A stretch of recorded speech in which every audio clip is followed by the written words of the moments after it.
आजचे आपले वक्ते डॉक्टर महेश करंदीकर या विषयावरती मार्गदर्शनासाठी त्यांची निवड अगदी योग्य केलेली आहे.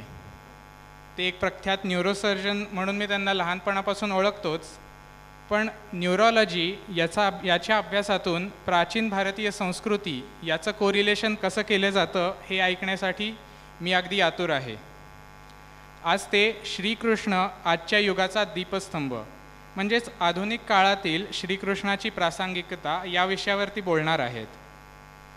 माझ्यासाठी आज आणि अजून एक खास विशेष अभिमानाचा हा क्षण आहे, कारण ते ज्या मेडिकल कॉलेजमध्ये होते त्याच मेडिकल कॉलेजचा मी एक माजी विद्यार्थी आहे, म्हणून मला त्यांचं इंट्रोडक्शन करून देताना एक खास अभिमान वाटतो. Professor and doctor Mahesh Karandikar, MBBS from BJ medical college Pune, MS and MCH neurosurgery from KEM hospital Mumbai, super specialist in brain and spine surgery. त्यांना अनेक राष्ट्रीय आणि आंतरराष्ट्रीय स्तरावरील वैद्यकीय संस्थांमध्ये ते सक्रिय आहेत. म्हणजे थोडक्यातच नावं घेतो: neurological society of India, world stroke organisation, north American spine society, European epilepsy society, Asian congress of neurological surgeons, multiple sclerosis society आणि इत्यादी अनेक. त्यांचे रिसर्च आणि वेगवेगळ्या जर्नल्समध्ये प्रकाशित झालेले आहेत. ते न्यूरोलॉजी इंडिया या एका जर्नलच्या एडिटोरियल बोर्डवरती आहेत आणि he works as a jury for selecting the best paper award for this journal. ते म्हणतात की he has keen interest in educating doctors and has actively participated in gatherings as a speaker in subjects related to medical ethics, neuropsychology, philosophy, spirituality, doctor-patient relationship, and management in addition to the care of his brain and spine surgery. म्हणजे brain आणि spine surgery या विषयावरती त्यांचा एवढा अभ्यास आहे की त्यांनी त्याबद्दल एक पुस्तक मराठीत पण लिहिलेलं आहे. आणि या सगळ्यावरती कळस म्हणजे त्यांना नाशिक रत्न हा अवॉर्ड ऑक्टोबर 2022 या साली दिला गेलेला होता. आणि अजून एक प्रख्यात अवॉर्ड हा man of the year in medicine 2008 awarded by the American society. खरोखरच डॉक्टर महेश करंदीकर सर, मी तुम्हाला व्यासपीठावर तुमच्या व्याख्यानासाठी आमंत्रित करतो. अशा ब्रह्मतत्वाने कृष्ण रूपाने मनुष्यजन्म का बरं घेतला, त्याचा उद्देश सांगितलेला आहे. अनुग्रहाय भूतानाम मानुषी तनु आश्रितः. आपल्या सगळ्या भक्तांवर मनापासून प्रेम करून त्यांना आयुष्यामध्ये खऱ्या अर्थाने परिपूर्ण करून प्रगती करण्याचं मार्गदर्शन करण्यासाठी त्या अजतत्वानी कृष्णरूपाने जन्म घेतलेला आहे. आणि अर्जुनाला जेव्हा ज्ञानामृताची गीता सांगितली गेली कुरुक्षेत्रावर आणि त्याला ती मार्गदर्शक ठरली, तशी फुल ना फुलाची पाकळी आपण सगळ्यांनी जर प्रयत्न केले तर आपल्यालाही ती तेवढीच मार्गदर्शक ठरू शकेल आणि आपलं जीवन सुजलाम सुफलाम आणि खऱ्या अर्थाने यशस्वी होऊ शकेल. हाच भगवान श्रीकृष्णांचा संदेश आहे. भगवान, भग म्हणजे काय? नुसतं प्रोग्रेस नाही, तर भग म्हणजे समृद्धी, भग म्हणजे ऐश्वर्य, भग म्हणजे धर्म, भग म्हणजे यश, भग म्हणजे शौर्य, भग म्हणजे ज्ञान आणि या सगळ्याबरोबरची वैराग्य संपन्नता. या सगळ्यांनी संपन्न असलेला भगवान श्रीकृष्ण आपल्याला मार्गदर्शन करायला तयार आहे. प्रश्न आहे आपली रिसेप्टिव्हिटी किती आहे. आपण आपल्याला जर रिसेप्टिव्ह केलं, आपल्याला जर माध्यम बनवलं, तर निश्चितपणे आपल्यावर कृपाप्रसादाचा वर्षाव करण्यासाठी भगवान थांबलेले आहेत, आतुर झालेले आहेत. मोक्षदम सर्व लोकानाम कृष्णम वंदे जगद्गुरुम. सगळ्या भक्तांना मोक्ष प्राप्ती करून देण्याचं सामर्थ्य असलेल्या जगद्गुरु कृष्णाला मी वंदन करतो. आणि आपण कृष्णम वंदे जगद्गुरु इथे पण मी आल्या बघितलं तेव्हा माझ्या मनामध्ये विचार आला की भारतवर्षाला तर कृष्ण हा दीपस्तंभ आहेच, पण सगळ्या जगभर कृष्णनीती ही कन्व्हिन्सिंगली ॲक्सेप्टेड आहे. आज भारतामध्ये जे पुरातन अवशेष आहेत अवेलेबल श्रीकृष्णाचे, ते सगळ्यात जुने अवशेष हे ग्रीसमध्ये इसवी सनापूर्वी जवळजवळ 250 वर्ष जी नाणी होती त्या नाण्यांमधून आपल्याला मिळालेले आहेत. त्या नाण्यामध्ये एका बाजूला बासरी असलेला कृष्ण आहे आणि त्याच्या मागच्या बाजूला नाण्याच्या हा बलराम आहे. हे इसवी सनापूर्वी 250 वर्ष, म्हणजे आत्ता अमोघनी सांगितलं 5633 वर्षाचा हिशोब, निदान बिफोर ख्राइस्ट 250 वर्षापर्यंत आपण ट्रेस करू शकतो. आणि हे ग्रीसमध्ये आहे, साऊथ अमेरिकेमध्ये आहे, वेस्टर्न युरोपमध्ये आहे, साऊथ ईस्ट युरोपमध्ये आहे, साऊथ ईस्ट एशियामध्ये आहे. म्हणून खऱ्या अर्थाने कृष्ण आणि कृष्णनीती ही जगन्मान्य आहे आणि कृष्ण जगद्गुरू म्हटला पाहिजे. हेलिओडोरसचा पिलर विदिशा मध्य प्रदेशमध्ये आहे. हा पिलर हेलिओडोरस या ग्रीक राजाने भगभद्र राजाला भेट म्हणून दिला.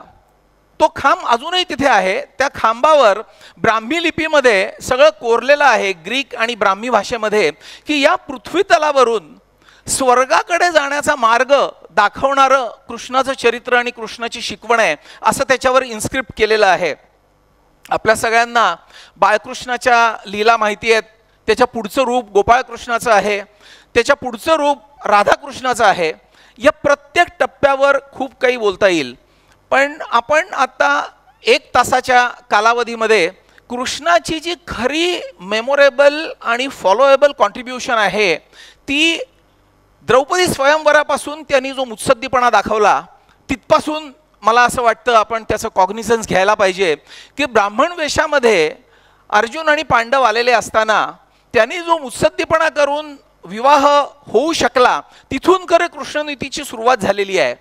महाभारत हे एकच युद्ध असं आहे पूर्ण इतिहासात आजपर्यंतच्या की जे फक्त धर्मासाठी राजनीतीचं द्योतक आहे. इतर सगळी युद्ध वेगवेगळ्या कारणांसाठी झाली, पैशासाठी झाली, भूमीसाठी झाली. रामायण सुद्धा स्त्रीसाठी झालं, सीतेच्या प्राप्तीसाठी झालं, पण फक्त धर्मासाठी झालेलं युद्ध हे आजपर्यंतच्या इतिहासात फक्त महाभारत आहे. त्यांना राज्य नको होतं, त्यांना धर्माचं पुनर्वसन करायचं होतं, अधर्माचा नाश करायचा होता.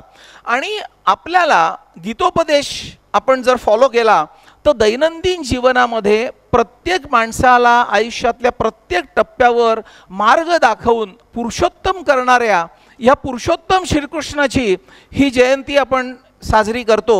आणि म्हणूनच हे कृष्ण जन्माचं महत्त्व आहे.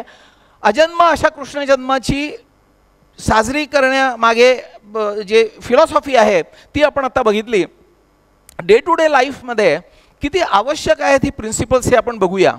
कुठलंही आपल्याला एखाद्या संस्थेची उभारणी करायची असली, एखादी फॅक्टरी आपल्याला निर्माण करायची असली, एखादी IT कंपनी असली तर वेगवेगळ्या प्रकारची माणसं लागतात. म्हणजे आधी जॉब ॲनालिसिस डिफाईन होतं, मग जॉब डिस्क्रिप्शन डिफाईन होतं आणि मग जॉब स्पेसिफिकेशनप्रमाणे इंटरव्ह्यू घेऊन ती सगळी माणसं रिक्रूट केली जातात.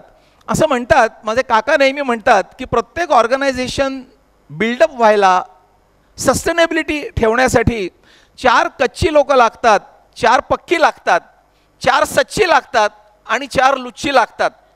आत्ताच स्वस्तीने म्हटलं की नरोवा कुंजरोवा करताना कधी कधी वाटतं की हे बरोबर आहे का चूक आहे, त्याची आपण आता पुढे चर्चा करूया.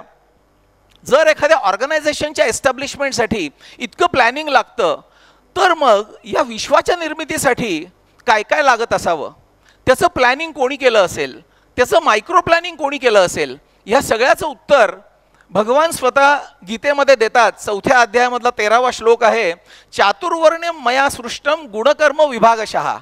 4 वर्ण जे आहेत ब्राह्मण, क्षत्रिय, वैश्य आणि शूद्र, अशा 4 कॉन्स्टिट्युएंट्सनी चांगला समाज बनलेला असतो जर प्रत्येकाने त्याचा रोल प्ले केला तर.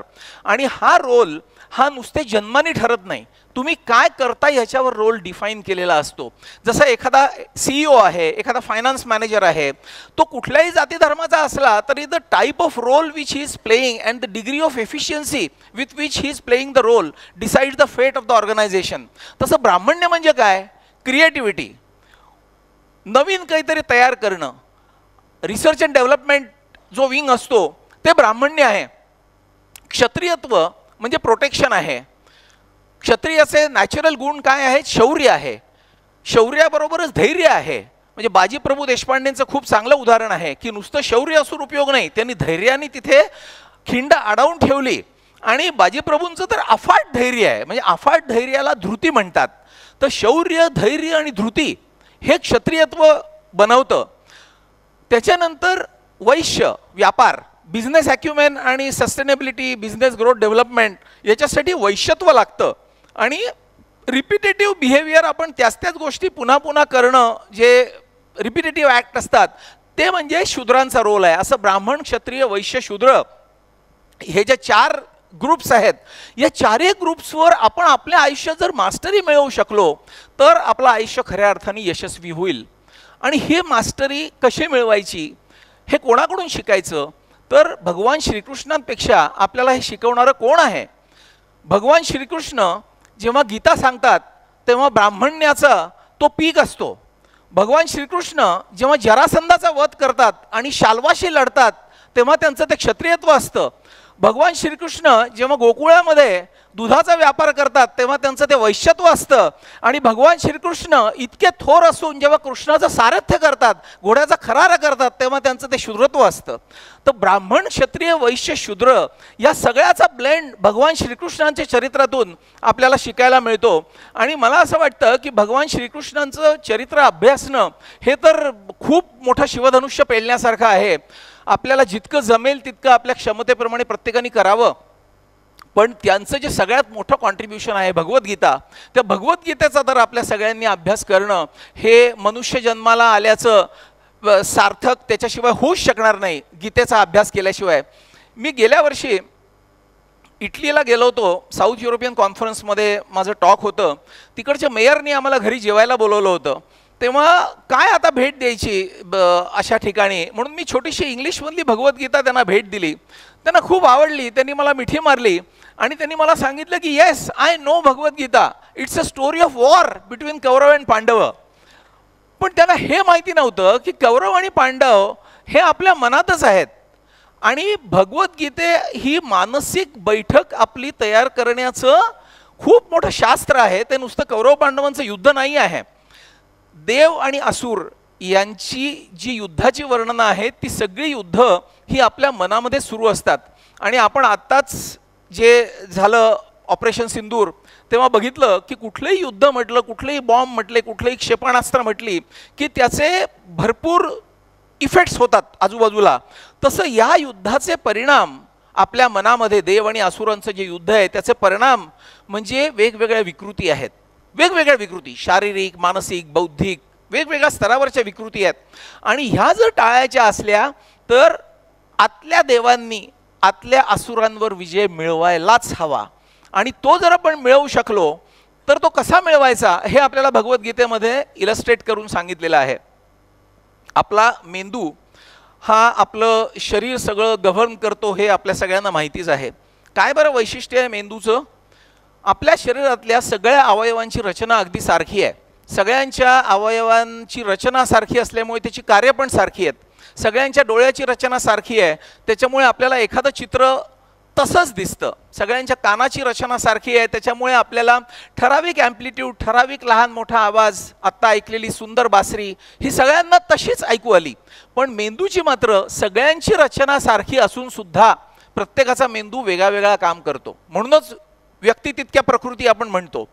तर असा हा जो मेंदू आहे हा एक खूप मोठा मिस्टेरियस ऑर्गन आहे आणि खूप कॉम्प्लिकेटेड पण ऑर्गन आहे. आणि आपण नेहमी म्हणतो की आता AI डेव्हलप होत आहे, आता मशीन लर्निंग आहे, वेगवेगळं डीप लर्निंग आहे, ह्या सगळ्याचं कोरिलेशन ह्युमन ब्रेनशी करतायत. म्हणजे मल्टिपल लेयर्स जे बिल्डअप करतात डीप लर्निंग आणि मशीन लर्निंगमध्ये, त्याच्यातले काही शास्त्रज्ञ माझ्याबरोबर आम्ही जॉईंट प्रोजेक्ट करतो आहे की त्याचं ब्रेनशी कोरिलेशन करून आणखी काही नवीन डेव्हलपमेंट करता येईल का.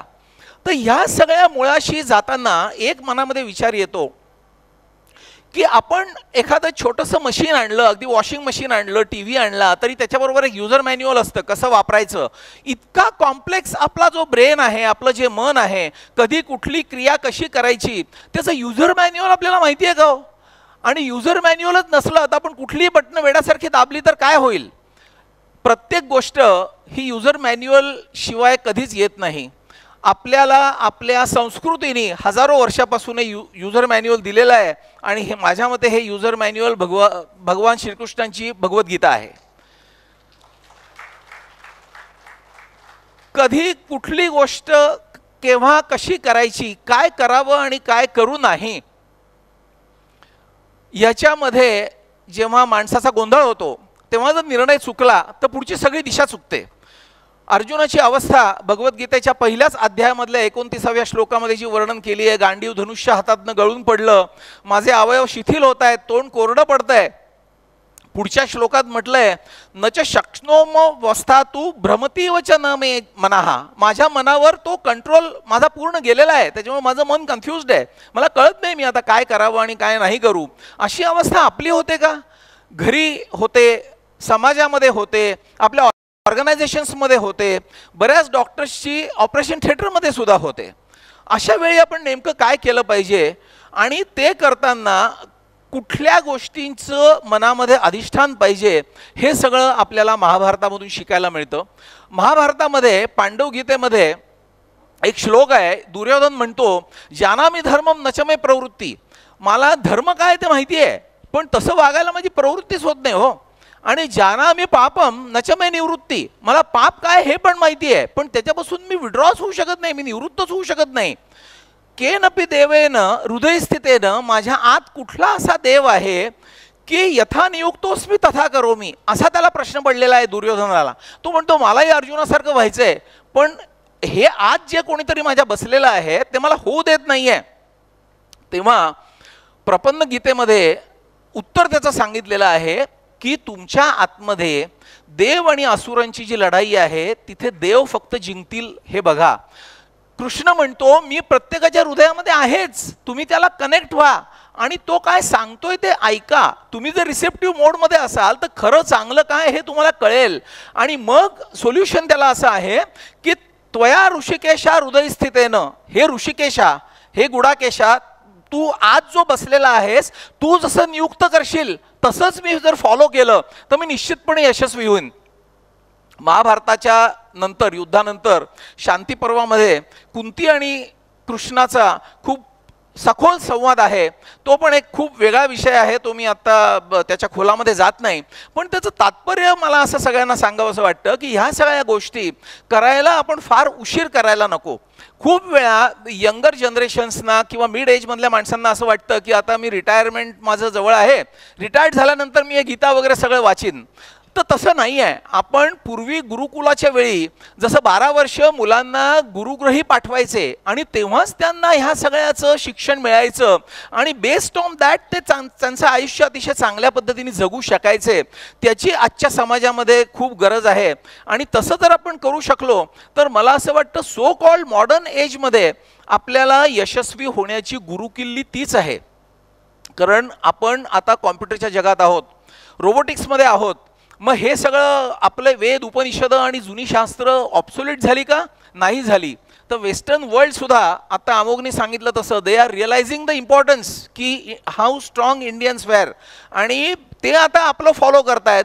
मी बऱ्याच आंतरराष्ट्रीय योग परिषदांमध्ये भाषणाला जातो तेव्हा 2/3 फॅकल्टी ही वेस्टर्न वर्ल्डमधून येते योगाच्या कॉन्फरन्सला आणि त्यांनी आपल्यापेक्षा जास्त सखोलतेने या सगळ्याचा अभ्यास केलेला असतो 30, 40 आणि 50 वर्षाच्या वयामध्ये. आणि आपण आपल्या शास्त्रापासून किती जवळ आहोत याचा प्रत्येकाने विचार करण्याची गरज आहे. आपण आज कॉम्प्युटर एजमध्ये आहोत, आपल्याला देवाने चांगला सुदृढ मेंदू दिलेला आहे, तो आपण न बिघडवता आणखी सुदृढ करणं गरजेचं आहे. पण जसं आपला मेंदू मी म्हणेन हे कॉम्प्युटरच्या हार्डवेअरसारखं आहे आणि आपलं मन हे सॉफ्टवेअर आहे. आपलं जर सॉफ्टवेअरच करप्ट झालं तर काय होईल? त्या हार्डवेअरचा उपयोगच नाही. तुम्हाला कितीही हुशारी देवानी दिली तरी तुमचं मन जर तुमच्या नियंत्रणामध्ये नसेल तर तुम्हाला करप्टेड सॉफ्टवेअर जसा लॅपटॉप किंवा कॉम्प्युटर नादुरुस्त होतो तशी तुमची अवस्था होईल. आणि हे करप्ट करायला भरपूर व्हायरसेस आहेत. त्याला क्विकिल किंवा वेगवेगळे मॅकफी सारखी अँटीव्हायरसेस आहेत का? कुठली व्हायरसेस आहेत? काम, क्रोध, मद, मोह, मत्सर, लोभ हे सगळे 6 व्हायरसेस आहेत, आ वासून उभे आहेत. आणि त्याच्यासाठी असलेला अँटीव्हायरल प्रोग्राम म्हणजे बुद्धीचं मनावर असलेलं नियंत्रण. ती बुद्धी कशी प्रगल्भ करायची हे आपण कृष्णनीतीमधून शिकणं गरजेचं आहे. आपल्या मेंदूमध्ये seat of intelligence is frontal lobe आणि सीट ऑफ इमोशन्स राग, लोभ, द्वेष, मत्सर, एकमेकांशी भांडणं हे टेम्पोरल लोबचं कार्य आहे. तर युजली टेम्पोरल लोब आणि फ्रंटल लोब याचा डायनामिक इक्विलिब्रियम जर आपण साधू शकलो तर ती यशाची गुरुकिल्ली होऊ शकते. म्हणजे त्याच्यासाठी आपल्या मनांमध्ये ज्या अनेक प्रकारच्या भावना येतात त्या भावनांवर बुद्धीचं नियंत्रण पाहिजे. त्याच्यासाठी बुद्धी प्रगल्भ केली पाहिजे आणि ते नियंत्रण एकदा जर चांगलं आपल्याला आलं तर आपण मनाला मोल्ड करू शकतो हवं तसं आणि मग सगळे डिसिजन्स आपोआप बरोबर येतात. आपण म्हणतो बेसिक इंटेलिजन्स सगळ्यांनाच मिळालेला आहे. मेधा म्हणजे बुद्धी सगळ्यांनाच आहे. 2 + 2 4 सगळ्यांनाच येतं. कॉम्प्लेक्स मॅथमॅटिकल ॲनालिटिकल इंटेलिजन्स ज्याला म्हणतात ते म्हणजे मती. आपण म्हणतो ना मती गुंग झाली म्हणजे मला ब्लॉक आलाय. हल्ली मुलं म्हणतात मला काही सुचत नाही आहे. तर आपण आपला ॲनालिटिकल इंटेलिजन्स वाढवण्याची गरज आहे. आपण मेधेकडून मतीकडे जायची गरज आहे. मती पुरेशी आहे का? नाही. आपण मतीची ही वृद्धी करणं फार गरजेचं आहे आणि प्रज्ञेकडे जाणं आवश्यक आहे. प्रज्ञा म्हणजे काय? भूत, वर्तमान आणि भविष्य तिन्हीचं ज्ञान आपल्याला सहज होऊ शकतं जर तुम्ही बुद्धी तुमची विकसित केली तर मेधेकडून मतीकडे, मतीकडून प्रज्ञेकडे आणि आणखीन जर पुढे तुम्ही साधना सुरू ठेवली तर प्रज्ञेकडून आपल्याला ऋतंभरा प्रज्ञेकडे जायचं आहे which is a cosmic intelligence. आणि ही सगळी प्रगती करायचं पूर्ण प्रोटोकॉल सगळे आपल्याला भगवद्गीतेमध्ये आहेत, कृष्णनीतीमध्ये आहेत. त्याच्यामुळे आपण सगळ्यांनी ह्या सगळ्याचा जर अभ्यास केला तर बरीचशी आपल्याला इव्होल्युशन ह्या सगळ्यामध्ये घडून आणता येणं अगदी सहज शक्य आहे. आज नाशिकच्या व्यासपीठावरून बोलतोय. प्राध्यापक वसंत कानिटकरांचे आणि माझे खूप जवळचे संबंध होते आणि ते त्यांच्या शेवटच्या दिवसांमध्ये एक नाटक लिहित होते. तर मग जगायचं कशासाठी? त्याच्यामध्ये फंडामेंटल फाउंडेशन हे होतं की आपलं जीवन सुजलाम सुफलाम समृद्ध आणि शांतीपूर्ण कसं करायचं.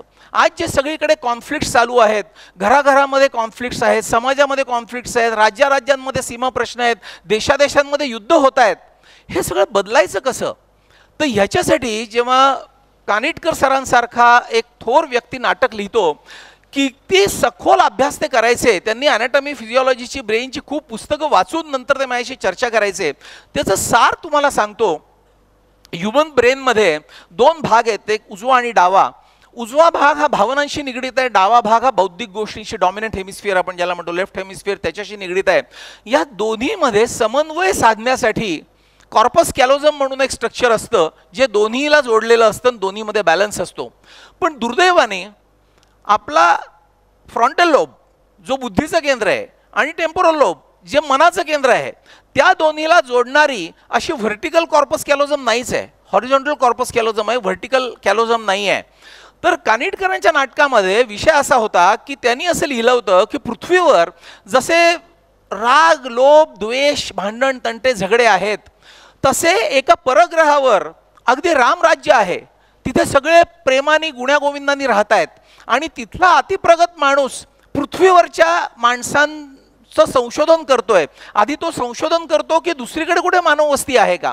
तर त्याला एक एक ग्रह करता करता लक्षात येतं की पृथ्वीवर आहे.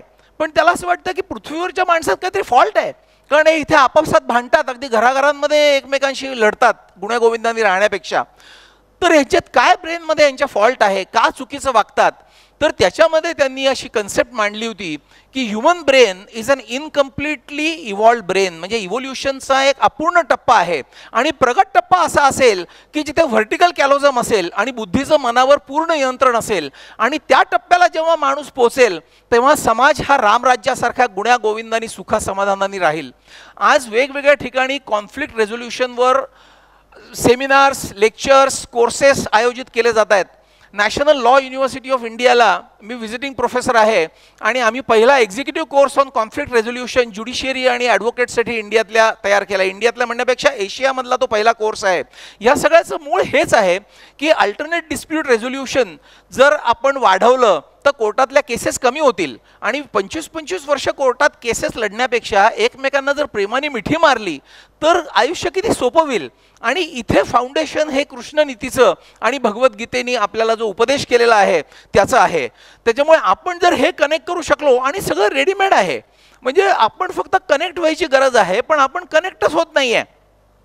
कॉम्प्युटर एजमध्ये आपण म्हणतो आता सायन्स आणि एन्शियंट इंडियन विजडमबद्दल नेहमी बोललं जातं की वेस्टर्न वर्ल्ड खूप प्रगत आहे, इव्हॉल्व्ड आहे. तुम्ही हे सगळं सांगताय काल्पनिक आहे, भगवद्गीतेत अमुक सांगितलंय, त्याचं काय एव्हिडन्स आहे, काय प्रूफ आहे?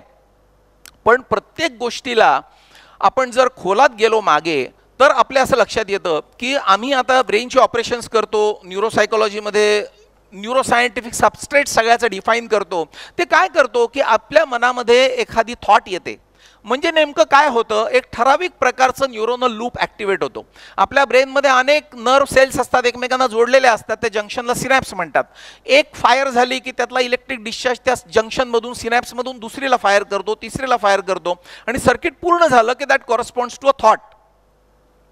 तर प्रश्न असा आहे की पहिल्या न्यूरॉनला कोण फायर करतं, त्याला स्टिम्युलस कुठून येतं, ते उद्दीपन कुठून येतं, तर ते उद्दीपन मेंदूच्या बाहेरून कुठून येतं का? मग युनिव्हर्सल कॉन्शियसनेस म्हणजे काय, इंडिव्हिज्युअल कॉन्शियसनेस म्हणजे काय, त्या दोन्हीचं कनेक्शन म्हणजे काय, हा एक स्वतंत्र सगळे एक एक तासाच्या भाषणाचे विषय होऊ शकतील.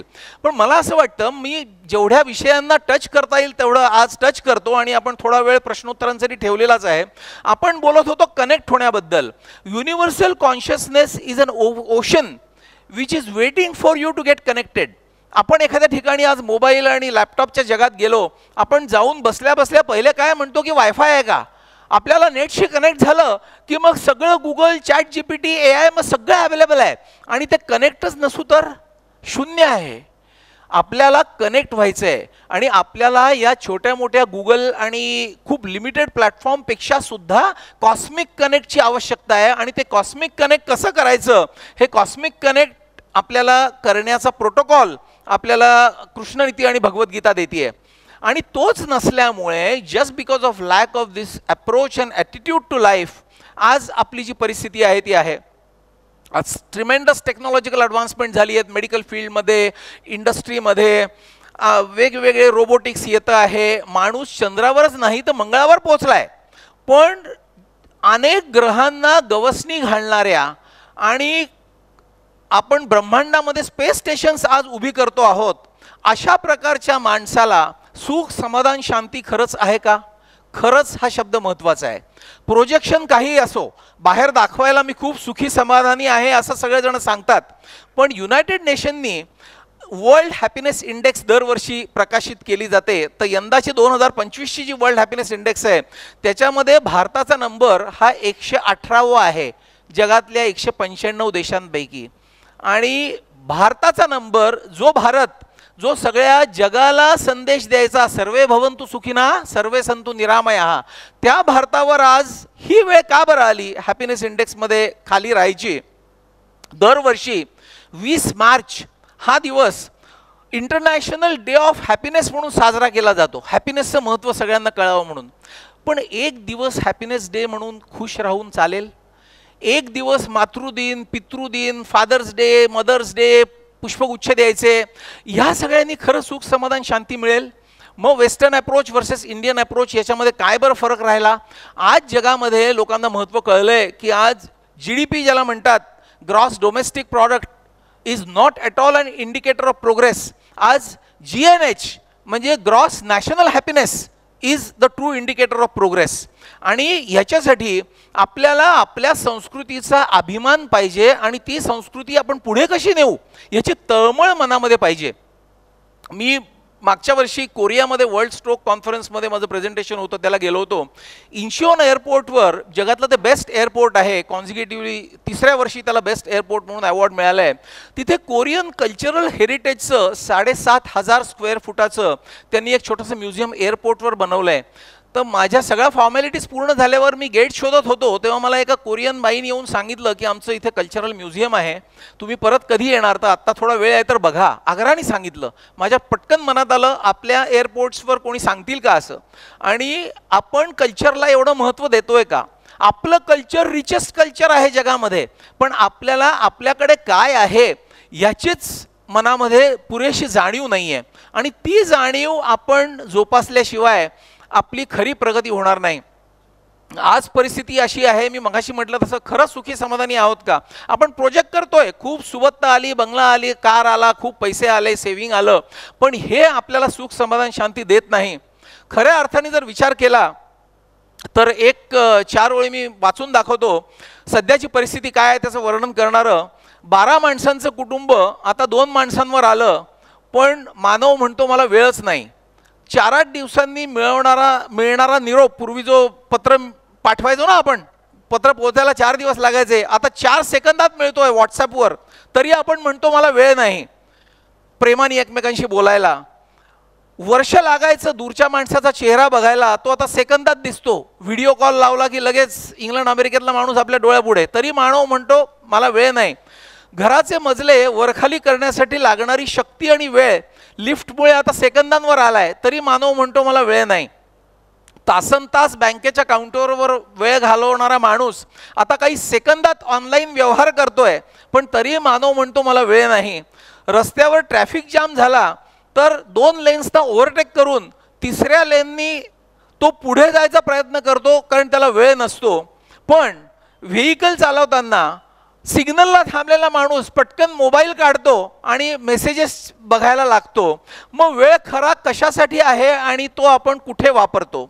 या सगळ्याचा परिणाम काय आहे मित्रांनो? परिणाम असा आहे की maximum number of ill health सध्या वाढतीये. मी जेव्हा हेल्थ म्हणतो तेव्हा फक्त फिजिकल हेल्थ नाही, मेंटल, सोशल, इमोशनल, सायकोलॉजिकल सगळ्या फ्रंट्सवर इल हेल्थ वाढतीये. यंग डायबेटिक्स आम्ही बघतोय, IT आणि इतर स्ट्रेस ऑक्युपेशन्समधले यंग स्ट्रोक्स आम्ही बघतो. म्हणजे 35शीतली माणसं पॅरालिसिसचा अटॅक येतात, खूप वाईट वाटतं. डॉक्टर नितीन आहेत तिकडे, सडन कार्डियक डेथ सिंड्रोम खूप वाढलेला आहे सध्या. ऑटो इम्युन डायस्थॅसिस वाढत आहेत, ज्याचं उत्तर माहिती नाही कोणाला की आजार का होत आहेत. डॉक्टर श्रीकांतजी आहेत होमिओपॅथीमध्ये, त्याचं आन्सर असेल कदाचित. पण अनेक मिस्टिरियस गोष्टी वाढत आहेत आणि हे का वाढत आहेत हे जेव्हा विज्ञान पुढे जाऊन याचा रिसर्च करताय आता, तेव्हा असं लक्षात आलं आहे. मी आत्ता आमची जी नॅशनल कॉन्फरन्स झाली डेहराडूनला, Indian society of brain tumour सर्जरीची ॲन्युअल कॉन्फरन्स होती डेहराडूनला, त्याच्यामध्ये माझं एक टॉक होतं. तिथे फंडामेंटली मी सांगितलं की ब्रेन ट्यूमर कसा काढायचा याच्यावर आम्ही बरीच चर्चा करतो, पण ब्रेन ट्यूमर का होतो याचं उत्तर आम्हाला अजून माहीत नाही. ब्रेन ट्यूमर झाल्यानंतर नॅचरली माणसाच्या मनात येतं की आता हा कॅन्सर आहे का साधा आहे. बायोप्सीचा रिपोर्ट 4 दिवसांनी आल्याशिवाय त्याचं आम्ही उत्तर देऊ शकत नाही. कॅन्सरचा रिपोर्ट आल्यानंतर किती वर्ष माणूस हा जगणार त्याचं उत्तर आमच्याकडे नाही. वेगवेगळे स्टडीज आहेत, 5 इयर सर्वायवलचे वेगवेगळे स्टॅटिस्टिक्स आहेत, पण त्या स्टॅटिस्टिक्सचा पेशंटला काही कन्सर्न नसतो. त्याची उत्तरं, त्याला अगदी मूलभूत प्रश्नांना उत्तरं पाहिजे असतात. What we are practising at present is physical medicine, की पेशंट आल्यानंतर आम्ही स्कॅन काढतो, स्कॅन काढल्यावर तिथे ब्रेन ट्यूमर दिसतो, मग आम्ही स्कल ओपन करतो, ऑपरेशन करून ट्यूमर काढतो, पुन्हा कवटी बंद करतो. कॅन्सरचा रिपोर्ट आला तर रेडिएशन किमोथेरपीला पाठवतो, कॅन्सर नसला तर त्याला वेगळ्या प्रकारची लाईन ऑफ ॲक्शन सुरू होते. या फिजिकल मेडिसिनला ज्याची उत्तरं नाहीत ती शोधायचा जेव्हा माणूस प्रयत्न करतो तेव्हा आपण ह्या सगळ्याच्या मुळाशी जायला लागतो. 1986च्या जानेवारीमध्ये प्रोफेसर बर्नी सीगलनी एक लँडमार्क पब्लिकेशन केलं आणि त्यांनी लव्ह मेडिसिन अँड मिरॅकल नावाचं एक पुस्तक प्रकाशित केलं. त्यांनी असं सांगितलं की आपण फक्त प्रेम केलं एकमेकांवर तर आपल्या वेगवेगळ्या न्यूरो एंडोक्राईन आणि इम्युनॉलॉजिकल ॲक्सिस बदलतात आणि ते जर बदलले तर आहे ते आजारही बरे होऊ शकतात आणि ते आजार निर्माणच होऊ शकत नाहीत अशी काही मेकॅनिझम्स बॉडीमध्ये तयार होतात. तिथून मग मॉडर्न मेडिसिन हे फिजिकल मेडिसिनकडून माइंड बॉडी मेडिसिनकडे गेलं की मनावर काम केलं पाहिजे. मनावर जर काम केलं तर physical medicine becomes very easy. आणि 1986चा मी संदर्भ जो दिला आत्ता हा वेस्टर्न वर्ल्डमधला संदर्भ आहे. संत तुकाराम महाराजांनी आपल्या अभंगांमध्ये काय सांगून ठेवलंय? मन करारे प्रसन्न सर्व सिद्धींचे कारण, मोक्ष अथवा बंधन सुख समाधान इच्छा ते. इतक्या वर्षापूर्वी संत तुकारामांनी या सगळ्याची समरी सांगून ठेवली आहे, पण आम्हाला तुकारामांच्या गाथेशी कनेक्ट व्हायला वेळ नाही. आता once you are convinced with the foundation of modern medicine की आपण माइंड बॉडी मेडिसिनकडे जायला पाहिजे, तर आपण प्रयत्न केले पाहिजे how to manage your mind. आणि प्रयत्न सोपे साधे सरळ आहेत का? नाही. एक संस्कृत सुभाषित आहे, ते म्हणतं नाही सुप्तस्य सिंहस्य प्रविशन्ति मुखे मृगा. जंगलाचा राजा सिंह जरी असला तरी तो जंगलचा राजा जरी झाडाखाली बसून राहिला की आपोआप हरिण येऊन माझ्या तोंडात पडू दे तर त्याचं नाही त्याला होणार. त्याला प्रयत्न हे केलेच पाहिजेत. आणि भगवद्गीता पण आपल्याला तेच शिकवते. भगवद्गीता सुरुवातीलाच सांगते उद्धरेत आत्मनात्मानम नात्मानम अवसादयेत. तुम्ही स्वतःची प्रगती स्वतःच करा. तुझी सगळी जी प्रगती आहे ही करणं तुझ्याच हातात आहे. आपला इनर्शिया आहे त्या दिशेने पुढे जाण्याचा. आणि त्याच्याही पलीकडे जाऊन आपल्याला वी शुड बी कन्व्हिन्स्ड की आपली शारीरिक, मानसिक, आत्मिक उन्नती व्हायला पाहिजे. आपण खोटंच स्वतःला चुकीच्या पद्धतीने फसवायला नको की मी खूप खुश आहे, मी समाधानी आहे, मी सो कॉल्ड यशस्वी आहे. ही यशाची जी व्याख्या आहे ना, ही यशाची व्याख्या आपण एकदा अंतर्मुख होऊन बघण्याची गरज आहे. आणि जर इफ यू फील की तुम्ही प्रगत नाही आहात, तर मग आणखी प्रगत कसं व्हायचं हे आपल्याला भगवद्गीता सांगेल. हितोपदेशामध्ये एक श्लोक आहे, आहार निद्रा भय मैथुनैचं सामान्य येतात पशुभिर नराणाम. म्हणजे पशु आणि माणसामध्ये फरक काय? आहार, निद्रा, भय आणि मैथुन हे पशुही करतात. मग मानव जन्म तुम्हाला आहे तर तुम्ही तो कसा कॅपिटलाइज केला पाहिजे? तुम्ही स्वतःची आत्मिक उन्नती केली पाहिजे. आणि स्वतःची आत्मिक उन्नती जर तुम्ही करू शकलात तरच तुम्हाला ह्या सगळ्यातून प्रगती होईल. पण गीता आपल्याला काय सांगते की आत्मिक उन्नतीला लवकरात लवकर लागा आणि खूप जोमाने लागा. कारण मनुष्याणाम सहस्रेषु कश्चित यद्यति सिद्धये. 1000 माणसं जी प्रयत्न करतात त्याच्यातला एकच यशस्वी होणार आहे. सगळेच्या सगळे यशस्वी नाही होणार आहेत. त्याच्यामुळे हा पेपर कठीण आहे, हा अभ्यास कठीण आहे. इम्पॉसिबल नाही आहे, पण नक्कीच कठीण आहे. आणि तो तुम्ही मार्गाक्रमण करून शिकलं पाहिजे. पण ते शिकण्यासाठी त्याची तळमळ आणि जिज्ञासा आणि जाणीव मनात व्हायला पाहिजे. खूप वेळा काय होतं ना की we do not know that we do not no.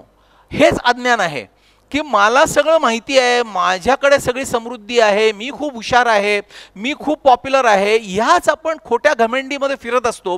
त्याच्यामुळे आपल्याला प्रगती करण्याची काही गरज आहे हेच वाटत नाही. मग आपण भगवद्गीता, वेद, उपनिषद ह्याच्याकडे वळणार तरी कधी? आणि जेव्हा आपण वळू तेव्हा कदाचित उशीर होऊन गेलेला असतो. त्याच्यामुळे त्याची जाणीव होणं गरजेचं आहे.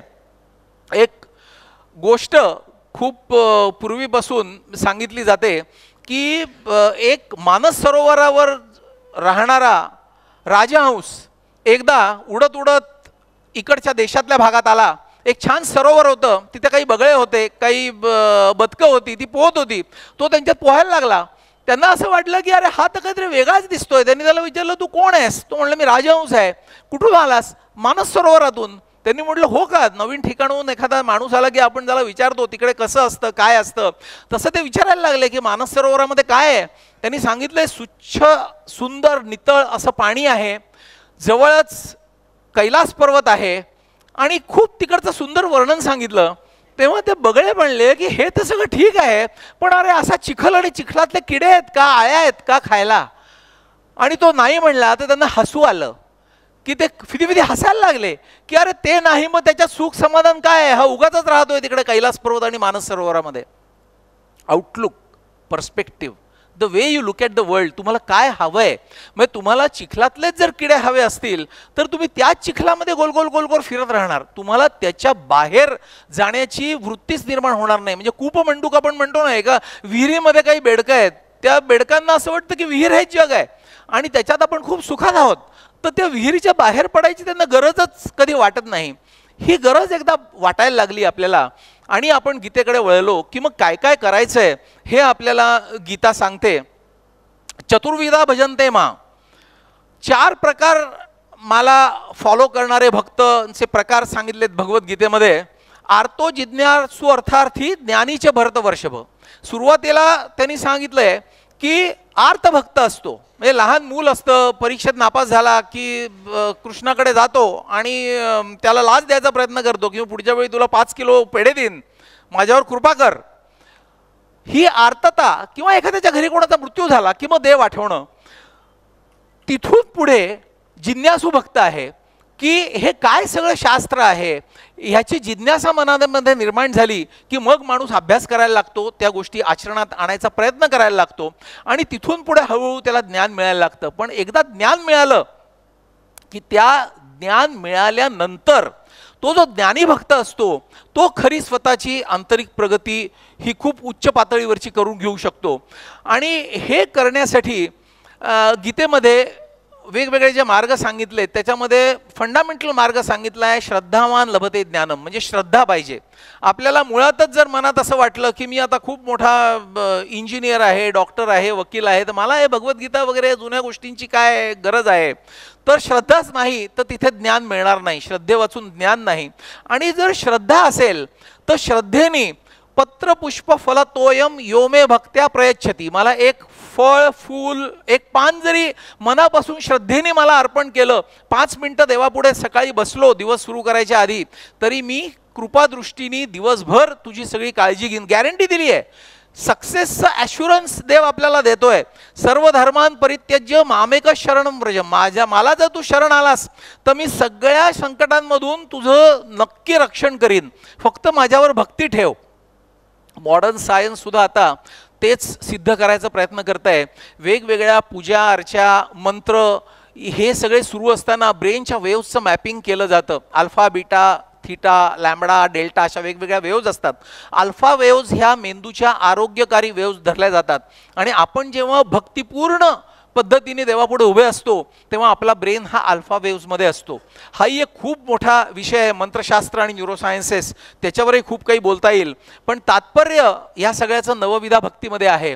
नवविधा भक्तीसुद्धा कशी पाहिजे या प्रत्येकाची उदाहरणं, एक एक उदाहरण आपल्या डोळ्यासमोर पाहिजे.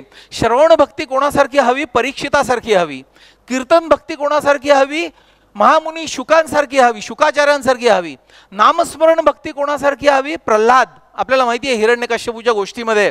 पादसेवन भक्ती कशी हवी? लक्ष्मी, कृष्ण आणि विष्णूची पादसेवन भक्ती. अर्चन भक्ती कशी हवी? पृथुराजासारखी. वंदन भक्ती कशी हवी? अक्रूरासारखी. दास्य भक्ती कशी हवी? हनुमानासारखी. हृदय फोडून दाखवलं राम माझ्या आत आहे. सख्य भक्ती कशी हवी? अर्जुनासारखी. आणि आत्मनिवेदन भक्ती कशी हवी? बळीराजासारखी. या नवविधा भक्तीचा जर ब्लेंड आपण आपल्या आयुष्यामध्ये आणला तर आपल्याला यशाचा मार्ग उघडावेल. नुसती भक्ती करून चालणार का? नाही चालणार. आपल्याला डे टू डे कर्म करावंच लागतं. मग कर्म कसं करायचं? तर गीता आपल्याला शिकवते कर्मण्येवाधिकारस्ते मा फलेषु कदाचन. आपण कर्माचा कुठलाही प्रलोभनाने कर्म न करता, आपण फळाची अपेक्षा न करता माझं काम मी चांगल्यात चांगलं कसं करीन, ईश्वरार्पण बुद्धीने केलेलं कर्म हे खऱ्या अर्थाने भगवंताला जाऊन मिळतं आणि त्याचं तुम्हाला रिझल्ट जो आहे हा चांगलाच मिळतो. योगस कर्मसु कौशलम हे 2ऱ्या अध्यायामध्ये भगवान सांगतात आपल्याला. ते खूप वेळानं मला असं वाटतं मिसइंटरप्रिट केलं जातं. त्याचं कॉमन इंटरप्रिटेशन लोक असं करतात की खूप कुशलतेने कर्म केलं एखादं की तोच योग. तसं ते नाही आहे. एखाद्याने समजा एक चोर आहे, त्या चोराने खूप कुशलतेने कुलप फोडली चोरी करायला, तर तो योग होईल का? तो योग नाही होणार.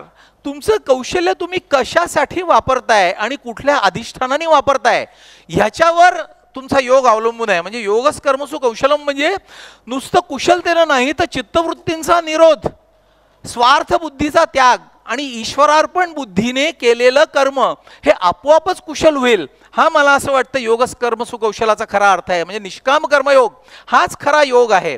आणि हे आपण आपल्या मनामध्ये घट्ट बसवलं पाहिजे. मग तुम्ही कुठल्याही प्रोफेशनमध्ये असाल, व्होकेशनमध्ये असाल, डॉक्टर्ससाठी माझी टॉक्स होतात, लिगल प्रोफेशनमध्ये माझी टॉक्स होतात, तुमचं अधिष्ठान महत्त्वाचं आहे. तुमच्या काय मनापासून तुम्ही, म्हणजे आपण म्हणतो ना की आत वेगळं बाहेर वेगळं, ओठावर वेगळं मनातलं वेगळं, ही जर ट्रान्सपरन्सी तुम्ही विन करू शकलात, ही डायकोटॉमी तुम्ही ट्रान्सेंड करू शकलात आणि मनापासून कुठलंही काम चांगल्या विचारांनी चांगल्या अधिष्ठानाने केलं तर तोच खरा कर्मयोग होईल. भक्ती कर्म ह्याच्याबरोबर ज्ञान पण आवश्यक आहे. म्हणूनच वेद उपनिषदाचं वाचन खूप गरजेचं आहे. कारण कर्म भक्ती आणि ज्ञान याचा त्रिवेणी संगम झाल्याशिवाय प्रगती नाही. हा पण खूप महत्त्वाचा पॉईंट आपण सगळ्यांनी लक्षात ठेवला पाहिजे. एक सुंदर वचन आहे, कर्माला असावा ज्ञानाचा डोळा आणि ज्ञानाला असावा भक्तीचा जिव्हाळा. हा तिन्हीचा जो ब्लेंड आहे ना, कर्म ज्ञान भक्ती, या तिन्हीचा ब्लेंड आपल्या प्रत्येक छोट्या छोट्या गोष्टी डे टू डे लाईफमध्ये आपण हे केलं पाहिजे. म्हणजे टीचिंग प्रोफेशनल जे आहेत त्यांनी शिकवताना सुद्धा ज्ञान तर पाहिजेच. शिक्षकाला जर ज्ञान नसेल तर तो मुलांना शिकवणार काय? आमच्या मेडिकल कॉलेजमध्ये ऑपरेशन कसं करायचं हे जर त्या शिक्षकालाच माहिती नसलं तर तो मुलांना ऑपरेशन कसं करायला शिकवणार? ज्ञान तर पाहिजेच, पण त्याच्याबरोबर अधिष्ठान समोर बसलेली जी लोक आहेत ती लोक ही चांगले प्रोफेशनल्स व्हावे आणि समाजामध्ये आपण चांगली काहीतरी कॉन्ट्रीब्यूट करावी या उद्देशाने आपण जर त्या ज्ञानाचा विनियोग केला तर ती खरी भक्ती असं आपण म्हणू शकू. आणि ह्या ज्ञान आणि भक्तीने केलेलं कर्म, एक खूप सुंदर गोष्ट मला आठवते, भगिनी निवेदितांनी स्वतःचा अनुभव म्हणून सांगितलेली भारताबद्दलची गोष्ट आहे. स्वामी विवेकानंदांबरोबर भगिनी निवेदिता आल्या आणि साने गुरुजींनी त्यांच्या पुस्तकांची भाषांतर मराठीमध्ये केलेली आहेत. भगिनी निवेदिता एका वर्गामध्ये गेल्या आणि त्यांनी टीचरला विचारलं की तुम्ही काय करतात? तर तिने साधं उत्तर दिलं नाही की मी शिकवते मुलांना. तिने सांगितलं की माझ्यासमोर हे जे विद्यार्थी बसलेत या विद्यार्थ्यांना मी घडवतेय आणि त्या विद्यार्थ्यांमध्ये मी ईश्वर बघतीये आणि म्हणून मी ईश्वराची पूजाच रोज करते शाळेमध्ये येऊन. हा जो विचार आहे हा आपण प्रत्येक काम करताना जर केला, अगदी प्रत्येक काम, म्हणजे डॉक्टर्सना मी ऑपरेशनच्या बद्दल तेच सांगतो. एखादा विद्यार्थी असेल त्याला निबंध लिहायचा आहे तर त्याला निबंध लिहिताना ज्ञान तर पाहिजेच आहे, पण त्यांनी मनापासून भक्तीने निबंध लिहिला की मी चांगलं माझं आज काम करणार आहे, मी विद्यार्थी आहे म्हणून माझं भलं करण्यासाठी मी हा निबंध लिहितोय, तर ते कर्म हे खरोखरच त्याला कुशलतेकडे घेऊन जाईल आणि त्याला ते निबंधात पूर्णपणे मार्क मिळतील. अगदी आपल्या नित्यकर्मामध्ये घरामध्ये बायका स्वयंपाक करतात, स्वयंपाक कसा करायचा, कुठल्या वस्तू किती कॉम्बिनेशनमध्ये टाकायचा, हे झालं ज्ञान. ते तर पाहिजेच, नाही तर सगळंच चुकेल. पण त्याच्याबरोबर मनामध्ये जर प्रेम, आपुलकी, भक्ती असली की माझी बायको, मुलं, नवरा हे सगळे जेवणार आहेत, तर होणारं जे कर्म आहे ते कर्म ज्ञान भक्ती याचा ब्लेंड होऊन ते योगच कर्म सुकौशलामध्ये फिट होईल. पण आज आपण स्वतःचं ऑडिट करण्याची गरज आहे की आपण किती ही सगळी कर्म करतो. म्हणजे नित्यकर्मच आपण बंद केली आहेत. आज बऱ्याच गोष्टी, म्हणजे हा विषय खूप मोठा आहे त्याच्यात मी शिरत नाही, पण नित्यकर्म सुद्धा जी गीतेमध्ये सांगितलेली आहेत ती आपण फॉलो करणं फार गरजेचं आहे. भगवद्गीतेचे 3 मुख्य टप्पे आहेत. 18 अध्यायांची भगवद्गीता, पहिले 6 अध्याय हे कर्मयोगाबद्दल बोलतात, 7वा ते 12वा अध्याय हा भक्तीबद्दल बोलतो आणि 13 ते 18वा अध्याय हा ज्ञानयोगाबद्दल बोलतो. म्हणजे you are prepared step by step, आधी कर्म मग भक्ती, आणि या दोन्हीचा ब्लेंड झाला की ज्ञानार्जनाकडची आपली खरी प्रगती. हे सगळं आपण क्रमाक्रमाने जर फॉलो केलं तर आपण एक स्टेप पुढे जाऊ. मगाशी आपण म्हटलं की फिजिकल मेडिसिनकडून माइंड बॉडी मेडिसिनकडे जायला पाहिजे. तर ही जी आत्मिक उन्नती आपण म्हणतो ना, आता त्या स्टेजला मॉडर्न सायन्सेस आलेली आहेत. म्हणजे physical medicine to mind body medicine आणि mind body medicine to mind body soul medicine. जसं माइंड इज बिहाइंड बॉडी तसं व्हॉट इज बिहाइंड माइंड. आपल्या मनात विचार येतो तो कुठून येतो, चांगले विचार, वाईट विचार हे कसे गव्हर्न करायचे, ह्याचं जे शास्त्र आहे ते आपल्याला आत्म्याकडे घेऊन जातं. आणि ह्या गोष्टी काल्पनिक नाहीत. आपल्याला छोट्या छोट्या गोष्टींसाठी वेस्टर्न एन्डॉर्समेंटची सवय झाली आहे. वेस्टर्न एन्डॉर्समेंटची उदाहरणं जर द्यायची झाली तर एक एबेन अलेक्झांडर म्हणून हार्वर्डचे सिनियर न्यूरोसर्जन आहेत, त्यांचे खूप सुंदर पुस्तक आहे प्रूफ ऑफ हेवन. अतिशय सायंटिफिकली त्यांनी लिहिलं आहे. त्यांनी सांगितलंय, ही सिनियर टू मी, त्यांनी सांगितलं की look, a neurosurgeon is writing this book proof of haven, की खरंच स्वर्ग असतो का, देव वगैरे असतात का, याच्याबद्दलचा खूप सुंदर उहापोह त्याच्यामध्ये आहे. आणि भगवद्गीता आपल्याला काय सांगते? भगवद्गीता आपल्याला सांगते अव्यक्तानिधी भूतानी व्यक्तमध्यानी भारत, की बरंचसं अव्यक्तच आहे, मधला छोटासा पार्ट व्यक्त आहे आणि ह्याच्यानंतर तू पुन्हा अव्यक्ताकडेच जाणार आहेस. तर हा मधला जो व्यक्ताचा भाग आहे त्यांनी आधीचं जे अव्यक्त आहे ते तू इम्प्रोवाइज कर, जेणेकरून तुझं भविष्यातलं जे अव्यक्त आहे ते इम्प्रोवाइज होईल आणि तुला पुढचा जन्म चांगला मिळेल. विद्यारण्य मुनींचं पंचादशी हा एक खूप सुंदर ग्रंथ अभ्यासण्यासारखा आहे. पंचादशीमध्ये खूप सुंदर प्रमाणांवर चर्चा केलेली आहे. मी त्याच्या खोलात जात नाही, थोडक्यात तुम्हाला सांगतो की जी so called scientifically evolved brains who question the very basic existence of Indian philosophy and the foundation of the ancient sages, त्यांना मला असं सांगायचं या माध्यमातून की प्रत्येक गोष्टीचं जे प्रमाण आहे, आपण काय म्हणतो की याचं प्रूफ काय आहे, एक माणूस मला दिसला, माझ्या डोळ्यांनी तो पाहिला म्हणून ते आहे, एक गाणं मी ऐकलं, मला कानाने ऐकू आलं म्हणून ते खरंच घडलं. तर पंच ज्ञानेंद्रियांनी जी आपल्याला प्रमाणं मिळतात त्याची काही लिमिटेशन्स असतात. प्रत्येक गोष्टीचं प्रत्यक्ष प्रमाण नसतं, काही अप्रत्यक्ष प्रमाणं असतात. म्हणजे यत्र धूम तत्र अग्नी, लांब कुठेतरी धुराचे लोट दिसले तर आपण म्हणतो की आग आहे. आपल्याला आग दिसली आहे का नाही, आपल्याला धूर दिसलाय. पण यत्र धूमो तत्र अग्नी हे झालं अप्रत्यक्ष प्रमाण. आणि ही दोन्ही प्रमाणाच्या पलीकडे काही अपरोक्ष प्रमाण आहेत. परोक्ष, परअक्ष म्हणजे दुसऱ्याच्या डोळ्यांनी दाखवता येतील. एखादं चित्र मला दिसेल, तुम्हाला दिसेल. अप्रत्यक्ष धुराचे लोट मला दिसतील, तुम्हाला दिसतील. पण अपरोक्ष जे दुसऱ्याच्या डोळ्यांनी दाखवताच येणार नाही, फक्त मला माझं प्रमाण समजलंय, मी जे तुम्हाला दाखवू शकत नाही. फॉर एक्झाम्पल, मला स्वप्न पडलं, काल रात्री मला स्वप्नात अमुक अमुक घटना दिसल्या, हे जर मी सांगितलं तुम्हाला तर तुम्ही म्हणाल प्रमाण दाखव. माझ्याकडे मी तुम्हाला दाखवू शकत नाही म्हणून मला स्वप्नच पडलं नाही का? स्वप्न पडलं होतं, मला ते आठवतंय, पण मी ते तुम्हाला सिद्ध करू शकत नाही. अव्यक्तानी भूतानी व्यक्त मध्यानी भारताचा अर्थ हा आहे की अव्यक्त जे आहे ते अव्यक्त जास्त आहे आणि व्यक्त इज बिईंग गव्हर्न्ड बाय अव्यक्त. हे आता सायंटिफिकली प्रूव्ह होत आहे. स्वीडनमध्ये जी गॉड पार्टिकलवर रिसर्च होतोय त्याच्याही मी आता खोलात जात नाही. वेगवेगळे क्वांटम एन्टँगलमेंट पार्टिकल्सची आहे, पार्टिकल फिजिक्स आणि नॅनो टेक्नॉलॉजी, क्वांटम मेकॅनिक्स, हे आता हळूहळू गोल फिरून इकडे येत आहे. एक 2018चा आयर्लंडमधला पेपर आहे, तो ह्या सगळ्याच्या मुळाशी जायचा प्रयत्न करतोय. पण आपल्या भगवद्गीतेमध्ये हे सगळंच मुळी आहेच, आपणच we fail to connect with all those things. आणि मॉडर्न सायन्सेसशी याचा घनिष्ठ संबंध आहे. आज सगळ्या आजारांचं मूळ आपण ब्रेनमधल्या वेगवेगळ्या केमिकल्सशी आपण ते रिलेट करतो. म्हणजे आपल्या ब्रेनमध्ये पार्किन्सनसारखे आजार आहेत ते डोपामिनच्या कमतरतेमुळे होतात. आपल्याला एखाद्या गोष्टीची स्फूर्ती मिळते, प्रेरणा मिळते, त्याला डोपामिन रिस्पॉन्सिबल असतं. नॉर ॲड्रिनालिन कॉरस्पॉन्ड्स टू राग, द्वेष, मद, मोह, मत्सर, लोभ. सिरोटोनिन हे न्यूरोट्रान्समीटर सुख, शांती, समाधान याच्याशी कोरिलेटेड आहे. प्रोलॅक्टिन हे आत्मीयतेशी निगडीत आहे. व्हॅझोप्रेसिन हे आपल्या ओल्ड मेमरीजशी, जुन्या आठवणी येतात ना खूप वेळ आपल्या लहानपणी, त्याच्याशी व्हॅझोप्रेसिन निगडीत आहे. आणि या सगळ्या ब्रेनमधल्या केमिकल्सचा डायनामिक इक्विलिब्रियम आपण जर मेंटेन करू शकलो तर आपल्याला सर्वांगीण आरोग्य हे अतिशय साधं सोपं सरळ होऊ शकेल. फक्त त्याच्यासाठी गीतेतल्या 6व्या अध्यायामध्ये सांगितलंय ते आपण फॉलो करायला पाहिजे. युक्ताहार विहारस्य युक्तचेष्टस्य कर्मसु. म्हणजे आहार, विहार आणि आचरण हे सगळं ब्लेंड व्हायला पाहिजे. ते आपलं खरंच ब्लेंड होतंय का? आपण स्वतः जर ॲनालाइज केल्या काही गोष्टी की आपलं रुटीन कसं पाहिजे आणि आपलं रुटीन कसं आहे. आपल्या लहानपणी आपले आईवडील आपल्याला शिकवायचे की सकाळ झाली की तुम्ही उठलात की दोन्ही हाताकडे बघायचे आणि लक्ष्मीची प्रार्थना करायचे. कराग्रे वसते लक्ष्मी, करमध्ये सरस्वती. आज आपण उठल्या उठल्या काय करतो? मोबाईल बघतो, त्याच्यातून अनेक प्रकारची इनपुट्स आपले ब्रेनचे केमिकल्स डिस्टर्ब करतात. मग काय करतो? मोबाईल ठेवला की हॉलमध्ये येतो, टी व्ही ऑन करतो, तिथे वेगवेगळ्या बातम्या आपल्याला दिसतात जी ब्रेनमधली केमिकल्स डिस्टर्ब करतात. त्याच्यानंतर मग न्यूजपेपर आपण बघतो, त्याच्यामध्ये तेच सगळं होतं.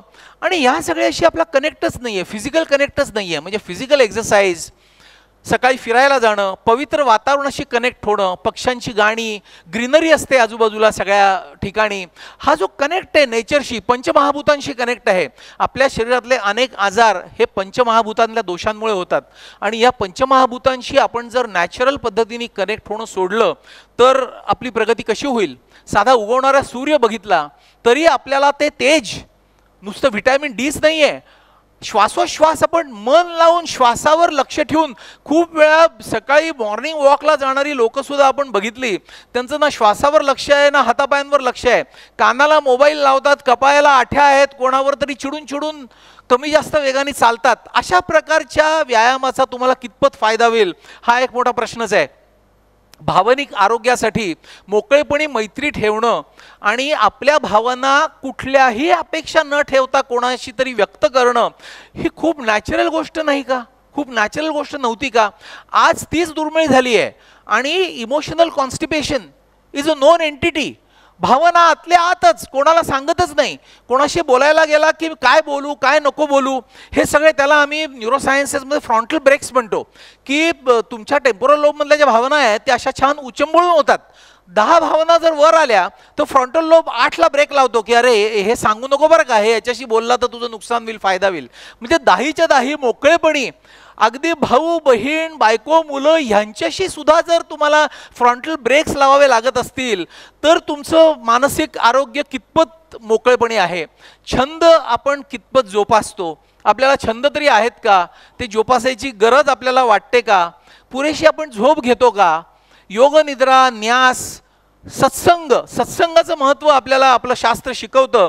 आणि मी मगाशी जे म्हटलं क्वांटम मेकॅनिक्सनी आता दाखवलं आहे की तुम्ही जेव्हा चांगल्या लोकांच्या चांगल्या विचारांच्या सहवासात असता तेव्हा ऑटोमॅटिकली त्यांच्या मनातले विचार, त्यांच्या मनातली पार्टिकल्स आणि तुमच्या ब्रेनमधली पार्टिकल्स ही एंटँगल्ड पार्टिकल्स होतात, स्प्रिंगनी जोडल्यासारखी ती ठराविक फ्रिक्वेन्सीनी व्हायब्रेट होतात आणि त्यांनी तुमचं सर्वांगीण आरोग्य चांगलं राहू शकतं. म्हणून सत्संगाचं महत्त्व आहे. खूप वेळा काही जण आम्हाला सांगतात की सत्संग करावासा वाटतो पण प्लॅटफॉर्म्सच नाहीत, त्याच्यासाठी आपले ग्रंथ त्यांचीच संगत करा. म्हणजे आत्मारामामध्ये म्हटलंय श्रवण आणि मनन या ऐसे नाही साधन. आणि तुम्ही अगदी 10 मिनिटं 15 मिनिटं 20 मिनिटं, आजकाल एक लोकांना अभिमान असतो की आय एम टू बिझी, हे सगळं करायला मी इतका मोठा माणूस आहे आणि मला इतका वेळ नसतो काहीच गोष्टी करायला की मला ह्यालाच वेळ नसतो. आता स्वतःसाठीच जर वेळ नसला तर मग तुमची प्रगती होणार कशी आणि तुम्ही तुमच्या शरीरातलं संतुलन कसं ठेवू शकणार. आणि हे संतुलन गेलं ना की मग तुमचा सगळा डाऊनफॉल चालू होतो. आत्ता आपण महाभारताबद्दल बोललो. महाभारतामध्ये जेव्हा युद्ध झालं तेव्हा अर्जुनाचं वय किती होतं, 156 वर्ष. द्रोणाचार्यांचं वय किती होतं, 162 वर्ष. भीष्माचार्य 186 वर्ष. आणि त्यावेळी लोक युद्ध करायची. आणि आज 35-40च्या लोकांना स्ट्रोक होत आहेत, सडन कार्डियक डेथ्स होत आहेत, ऑटो इम्युन डिसऑर्डर्स होत आहेत. हे सगळं आपल्याला लॅक ऑफ बॅलन्स याच्यामुळे होत आहे. आणि भगवद्गीतेमध्ये समत्वम योग उच्चते अशी योगाची डेफिनेशन केली आहे की तुम्ही हा बॅलन्स आणा. समत्व is the key for everything. आणि खरोखरच एव्हरीथिंग म्हणजे साधं एखादं ऑर्केस्ट्रा असला तरी 25 लोकांच्या ऑर्केस्ट्राला एक कॉन्सर्ट मास्टर असतो आणि तो त्यांना गव्हर्न करत असतो समत्व यावं म्हणून. ते जर समत्व नसलं तर वेगवेगळे लोक वेगवेगळं वाजवायला लागले तर काय होईल. आपल्या शरीरामध्ये 50 ट्रिलियन पेशी आहेत आणि 200 प्रकारच्या आणि आणखीन 50 ट्रिलियन मायक्रोब्स आहेत. म्हणजे मायक्रोबायोलॉजिकल सबस्टेट ऑफ डिसीजेस हा सध्या एक स्वतंत्र अत्याधुनिक विषय समजला होतो संशोधनाचा. तर हे 100 ट्रिलियन पेशींचा संवाद आणि समत्व कोण कसं मेंटेन करत असेल. जेव्हा पूर्वी ऋषीमुनी 200 वर्ष जगायचे त्याचं मूळ कशात असेल, त्यांनी समत्वम योग उच्चते आचरणात आणलं म्हणून हे डायनामिक इक्विलिब्रियम ऑटोमॅटिकली मेंटेन झाला. एक सॉन्ग ऑफ द सेल म्हणून सिद्धार्थ मुखर्जींचं पुस्तक आहे.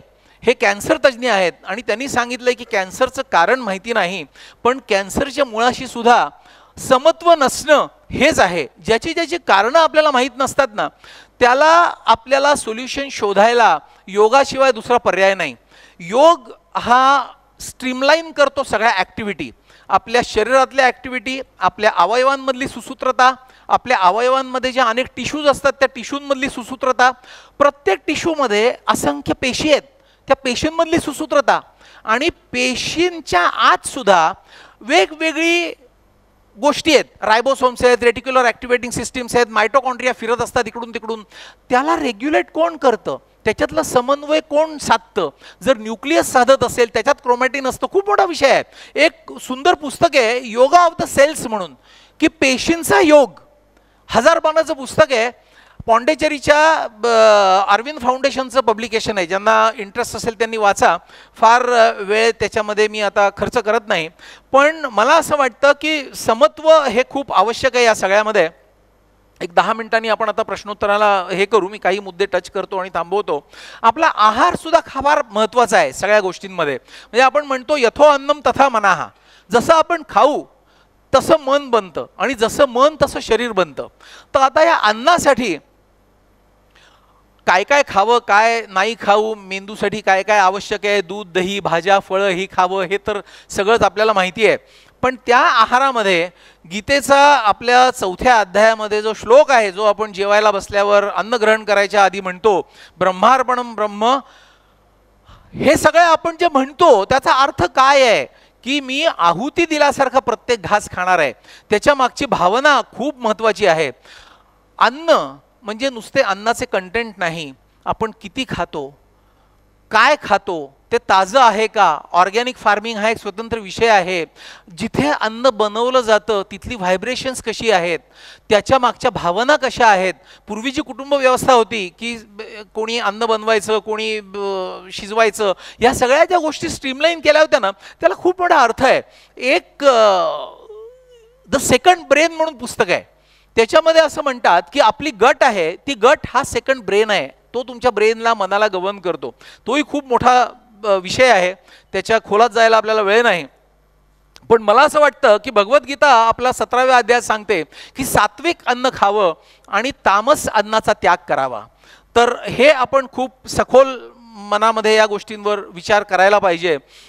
मी इंदोरला एका कॉन्फरन्सला गेलो होतो, तेव्हा तिकडे सांदीपनी ऋषींचा आश्रम व्हिजिट केला. सांदीपनी ऋषींच्या आश्रमामध्ये बलराम आणि श्रीकृष्णाचं शिक्षण झालं. आणि सांदीपनी ऋषींच्या आश्रमातून जेव्हा ते बाहेर पडले तेव्हा त्यांनी विचारलं की मला गुरुदक्षिणा तुम्हाला काय देऊ. तर ते म्हणले की तुमच्यासारखे शिष्य इथे राहिले हीच गुरुदक्षिणा, आता गुरुदक्षिणा नको. पण तरीही त्यांनी खूप आग्रह केल्यानंतर सांदीपनी मुनींनी सांगितलं की त्यांच्या मुलाला शंखासुराने पळवून नेऊन यमसदनी पाठवलं होतं, तर तो मला जर तू परत आणून दिला असता ती चांगली गुरुदक्षिणा होईल. म्हणून कृष्णाने पराक्रमाने त्यांचा मुलगा परत आणून दिला. आणि त्याच्यानंतर ते म्हणले तुला काय आशीर्वाद देऊ. तर इतका मोठ्या कृष्णाला सांदीपनी ऋषी काय आशीर्वाद मागतील कृष्ण. तर कृष्णाने आशीर्वाद मागितला की मातृहस्तेन भोजनम, मला कायम आईच्या हातचं जेवण आयुष्यभर मिळू दे. किती महत्व असेल आईच्या हातच्या जेवणाला. आणि आज आपण विचार करण्याची गरज आहे की किती घरांमध्ये आईच्या हातचं जेवण मुलांना मिळतंय. म्हणजे सगळ्याच गोष्टी दुर्लभ होत चालल्या आहेत. तिलकम विप्र हस्तेनं, ब्राह्मण सत्पात्री ब्राह्मणाकडून तिळक लावून घेणं. मातृहस्तेनं भोजनम, आईच्या हातचं बनवलेलं खाता येणं रोज. पिंडम पुत्र हस्तेनं, पिंडदान पुत्राच्या हस्ताने आपल्याला मिळणं. न भविष्यती पुन्हा पुन्हा, ही आता सध्याची परिस्थिती झाली आहे की या गोष्टी ज्या कॉमनली पाहिजेत त्या दुर्मिळ झाल्यात. मग का बरं दुर्मिळ झाल्या. आपली आयुष्याची दिशा कुठे चुकली आहे, या सगळ्याचं ऑडिट सगळ्यांनी करण्याची गरज आहे. आपण जसं इन्कम टॅक्स भरायची वेळ आली की ऑडिट करतो, फायनान्शियल ऑडिट, तसं आपल्या सुखासमाधानाचं ऑडिट आपण करतो का. ट्राय मंथली नाही, मंथली, आठवड्यातून एकदा जेव्हा वेळ मिळेल तसा. हे जर आपण ऑडिट करायला लागलो तर आपल्या सगळ्या व्याख्या आपल्याला बदलाव्या लागतील. आणि मगाशी मी जे म्हटलं की खऱ्या अर्थाने सुख समाधानाचा शोध आपण मग घ्यायला लागू. आज आपण खोट्या एका इल्युजनल वर्ल्डमध्ये वावरतो. व्हर्च्युअल वर्ल्ड तर आहेच, पण ते इक्वली इल्युजनल आणि डिल्युजनल वर्ल्ड पण आहे. त्याच्यातून बाहेर येण्याची खूप गरज आहे. आजच्या सगळ्यांच्या सुखाच्या कल्पना या खोट्या झाल्या आहेत. आपण म्हणतो की हा माणूस खूप यशस्वी झाला, त्यांनी शून्यातून विश्व उभारलं. शून्यातून विश्व म्हणजे काय. एक मोठं घर घेतलं, एक घर कमी म्हणून 4 फार्म हाऊसेस घेतली, मोठी कार घेतली, ह्यालाच विश्व म्हणायचं का. सुख समाधान शांती आपल्या लहानपणी आपण जर विचार केला तर त्यावेळी आपल्याकडे 4 पैसे कदाचित कमी होते, पण सुख समृद्धी जास्त होती. माणसांना महत्त्व जास्त होतं, ऑब्जेक्ट्सना महत्त्व कमी होतं. माझ्याकडे काय आहे, बँकेतल्या लॉकरमध्ये मी काय ठेवलं आहे, याच्यापेक्षा माझ्याकडे ह्युमन रिलेशनशिप्स किती आहेत याचं महत्त्व जास्त होतं. विश्व निर्माण करणं म्हणजे नाती जपणं, घरामध्ये पाहुणेसारखे येणं. आपण मित्रांच्या घरी जायचो तेव्हा उंबरठ्याबाहेर चपलांचा ढीग तिथे असणं ही यशाची व्याख्या होती. सहजपणे मन मोकळं करणं, कुठल्याही कामाशिवाय एकाने दुसऱ्याकडे जाणं. हल्ली कोणी सहज येईल असं स्वप्नच नसतं. आल्यावर म्हणतात बोला काय म्हणता, म्हणजे काहीतरी इशूनीच आपण एकमेकांना भेटतोय. नातेवाईक जोडणं आणि ती नाती, ती मैत्री ही आपण कितपत जोपासतोय. आपण झाडाला असं रोज खतपाणी घालतो, एकदा कुठेतरी सगळे मिळून गोव्याला जाऊया किंवा आणखीन पैसे असले तर युरोपमध्ये जाऊया, ह्याच्याने नाती जोपासली जाणं हे माझ्या मते इल्युजनल आहे. खरी नाती ही रोज डेली बेसिसवर किंवा वीकली बेसिसवर जोपासली जायला पाहिजेत. आणि दुसरा त्याच्यातला क्रायटेरिया ती मनापासून पाहिजेत. म्हणजे माझ्या मनात काय आहे हे मी मोकळेपणे बोलून दुसऱ्याशी टाकू शकतो. अशी जर मी 10 नाती जोडू शकलो तर ती 1000 कृत्रिम नात्यांपेक्षा जास्त आहेत. पण आज रेस कसली आहे, रेस ही कृत्रिमतेची आहे. म्हणजे you need to establish the fundamental meaning ki what is more important to you, trying to be known versus knowing thyself. Trying to be known म्हणजे काय, फेसबुक आहे, इंस्टाग्राम आहे, मला किती फॉलोअर आहेत, मी काय बोललो, मी कुठे देणगी दिली 1 लाखाची, लगेच त्या फोटो काढायचा चेकचा, तो फेसबुकवर किती लोकांनी लाईक केला.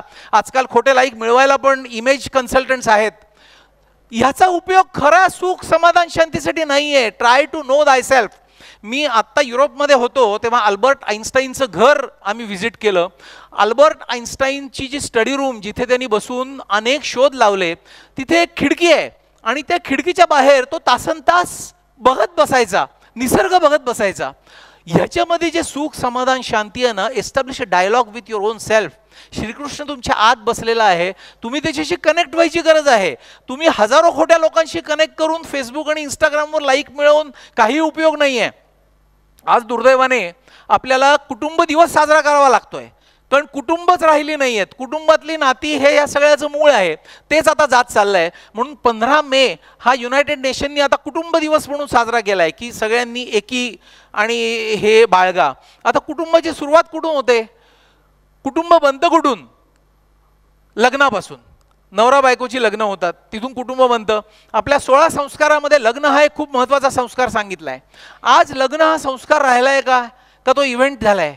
इव्हेंट मॅनेजमेंट, किती लाख रुपये खर्च केले, प्री वेडिंग फोटोशूट, त्या लग्नाचाही कार्यक्रम एवढ्या वेळात आवरा असं भटजींना सांगतात आणि तो आवरायचाच असतो, म्हणजे तो संस्कार हा नसतोच.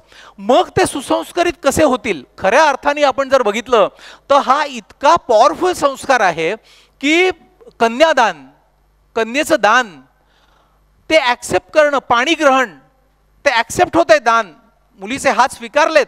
लज्जा होम, अग्नीला साक्षी देऊन, अग्नीचं पण खूप महत्त्व आहे. आणि सप्तपदीचे जे 7 श्लोक आहेत त्या 7 श्लोकांमध्ये खूप मिनिंगफुल प्रत्येक श्लोकाचा अर्थ आहे की आम्ही आयुष्यभर सुख समाधान शांती मिळवण्यासाठी प्रयत्न करू. आमच्या आयुष्याचा गोल काय असेल, आम्ही चांगल्या मुलाबाळांना उत्पन्न करू, चांगला समाज घडवू, अशा शब्दा अग्नीला साक्षी देऊन केलेल्या आहेत. म्हणजे लग्न म्हणजे आजकाल सो कॉल्ड मॉडर्न जे काय डेस्टिनेशन वेडिंग, म्हणजे लग्न इज जस्ट नॉट किसिंग किंवा डिसाइडिंग अ हनीमून डेस्टिनेशन, हे लोकांना आज सांगण्याची गरज आहे. आणि 16 संस्कारांपैकी अगदी गर्भाधान संस्कारापासून मुंज आणि लग्न हे तरी संस्कार आपण सगळ्यांनी फॉलो जर केले तर मला असं वाटतं नाती चांगली जोपासली जातील. खूप आता मी खोलामध्ये जात नाही, शेवटी सांगतो की ह्या सगळ्याचा आपण खूप विचार मनापासून केला पाहिजे. आपला अहंकार दूर ठेवला पाहिजे, कारण आपल्या प्रगतीच्या आड येणारा सगळ्यात महत्त्वाचा शत्रू म्हणजे आपला अहंकार आहे. आपल्याला नातेसंबंधांमध्ये सुद्धा मी तुझ्या घरी यायचं का तू माझ्याकडे यायचं, मी जर तुझ्या घरी गेलो तर मी रिकामटेकडा आहे असं तुझं मत होईल की काय, मला तर प्रोजेक्ट करायचं आहे, मी फार बिझी मनुष्य आहे, हे सगळे अहंकार खोटे जर दूर ठेवले तर आपण खरी प्रगती करू शकू. आणि ह्या अहंकार का निर्माण होतो याचा जर आपण विचार केला तर आपल्या लक्षात येतं की आपल्याकडे अहंकार ज्याचा बाळगावा असं काहीच नाही आहे. आपल्याला जन्म दिला आई वडिलांनी दिला, दुसऱ्याच कोणीतरी. आपलं नाव ठेवलं ते सुद्धा दुसऱ्या कोणीतरी ठेवलं. आपल्याला शिक्षण दिलं ते सुद्धा दुसऱ्या कोणीतरी दिलं. आपल्याला एम्प्लॉयमेंट दिली, पैसा अडका मिळतोय ते दुसऱ्या कोणाकडून तरीच मिळतोय. आपल्याला नेम फेम रेकग्निशन समाजामध्ये प्रतिष्ठा हे दुसरंच कोणीतरी देत आहे समाजातलं. जन्मल्यावर पहिली आंघोळ सुद्धा दुसरंच कोणीतरी घालतं आणि गेल्यावर शेवटची आंघोळ पण दुसरंच कोणीतरी घालतं.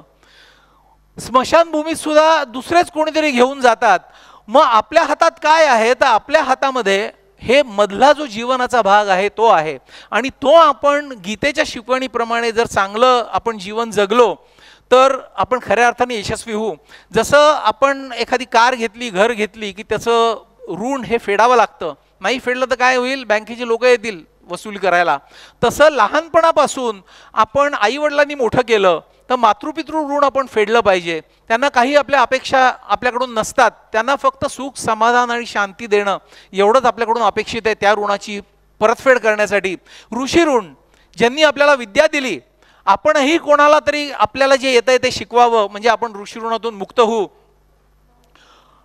देवऋण, देवानी आपल्याला घडवलं, देवानी आपल्याला वाचवलं, आपण कोणासाठी तरी काहीतरी करू, हे देवऋणातून आपण मुक्त होण्याचा मार्ग आहे. आणि समाज ऋण, आपण ज्या समाजाने आपल्याला घडवलं त्या समाजाला आपण काहीतरी देऊया, या भावनेने आपण जितकं जास्तीत जास्त काम करू तितकं आपण यशस्वी होऊ. शेवटी मी एका पुस्तकाबद्दल पुन्हा सांगतो, लास्ट लेक्चर बाय रँडी पाउच. हे खूप सुंदर पुस्तक वाचण्यासारखं आहे. अमेरिकेमध्ये कार्नेगी मेलन युनिव्हर्सिटीमध्ये एक अशी प्रथा आहे की रिटायरमेंट नंतर त्या प्रोफेसरला त्यांच्या सेंट्रल ऑडिटोरियममध्ये वेगवेगळ्या डिसिप्लिन्सच्या सगळ्या लोकांना एकत्र करून एक लेक्चर द्यायला बोलवतात. ते कुठल्याही एका टेक्निकल विषयाशी संबंधित नसतं, तर आयुष्य कसं घडवावं याच्याबद्दल यंगस्टर्ससाठी लेक्चर असतं. आणि Randy Pausch was one of the youngest to deliver his last lecture, कारण त्याला अगदी यंग एजमध्ये हेपॅटोबिलियरी कॅन्सर झाला आणि तो खूप पसरल्यावरच ते लक्षात आलं की हा कॅन्सर झाला आहे. त्याची लाईफ एक्सपेक्टन्सी 7-8 महिने होती. आणि तेव्हा जेव्हा तो लास्ट लेक्चर द्यायला उभं राहिला तेव्हा त्यांनी पहिल्यांदाच सांगितलं की 58व्या वर्षी रिटायर होणाऱ्या लोकांना खूप अनुभव असतो, तेवढा मी अनुभवी नाही, पण मी गेल्या 7-8 महिन्यामध्ये जे काय शिकलो आयुष्याबद्दल ते मी आज तुम्हाला सांगणार आहे. आणि त्याची समरी हीच आहे की प्रत्येक दिवस तुम्ही धडधाकट आहात तो चांगल्यात चांगलं जगा, दुसऱ्यासाठी काहीतरी करा. आम्ही ICU मध्ये सिरियस पेशंट बघतो, कोणी व्हेंटिलेटरवर असतो, कोणी ऑक्सिजनवर आहे, तेव्हा खरंच मनात येतं की एखाद्या दिवशी आपणही या बेडवर असू शकू. आज मी सुदृढ आहे तर मी कसं चांगलं कोणासाठी काहीतरी करू. मला असं वाटतं की तुमच्यातले जे लोक डॉक्टर नाही आहेत त्यांनी आमच्याबरोबर एकदा 10 मिनिटं ICU मध्ये फिरायला यावं, म्हणजे खूप मोठं आत्मनिरीक्षण करायला तुम्ही सगळे उद्युक्त व्हाल.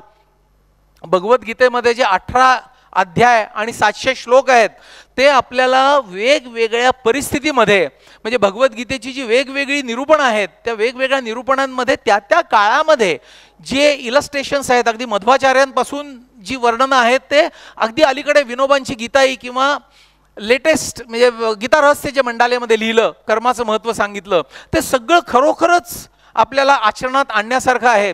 ते जास्तीत जास्त एफिशियंटली आपण जर आचरणात आणलं आणि आपण फक्त स्वतःला घडवलं, एक चांगलं व्यक्ती बनवलं आणि आपल्या आतल्या दैवी गुणांचा विजय आपल्यातल्या आसुरी गुणांवर होऊ शकला तर आपण एक चांगली व्यक्ती होऊ. आणि एक चांगली व्यक्ती हा एक चांगलं कुटुंब बनवेल, चांगली कुटुंब हा चांगला समाज बनवेल, चांगला समाज हा चांगले देश बनवतील. आणि सगळेच देश जर चांगले झाले तर हे विश्व हे खऱ्या अर्थाने चांगलं होईल आणि मग भारत हा खरा विश्वगुरू होऊ शकेल. म्हणून भगवान श्रीकृष्णांची शिकवण आपण आचरणात आणण्याचा आज सगळेजण निश्चय करूया आणि मला असं वाटतं इथे थांबूया. थँक्यू.